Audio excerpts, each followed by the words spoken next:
La première demi-heure était cohérente, hein, elle était dans ce que l'on avait souhaité de faire dans un premier temps. On connaissait la qualité technique et l'expérience et la maturité donc, de cette équipe d'Angers.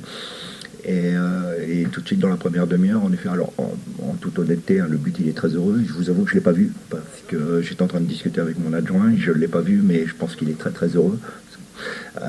Qu'on mène au score. Après, il y a cette belle action de Kylian et puis celle de Rafiki. En effet, cette première demi-heure nous paraissait cohérente. Et puis après, ben, en effet, il y a ce trou d'air. C'est ce que j'ai dit à mes joueurs. En 3 minutes, c'est impossible d'avoir des sauts de concentration, d'attention, et puis sortir du match comme ça, c'est pas possible. Le haut niveau, ça demande beaucoup plus d'exigence à ce niveau-là. Et c'est vrai qu'après, ben, les joueurs sont atteints. Et évidemment, vu la situation de l'équipe, et puis bon, vous savez aussi qu'il y en avait quelques-uns qui débutaient. Donc ça a inévitablement des répercussions.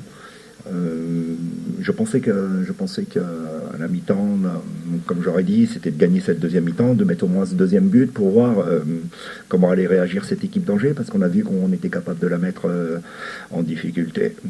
Malheureusement, on a eu des situations tout de suite, et malheureusement sur un contre, encore une fois, avec beaucoup de naïveté.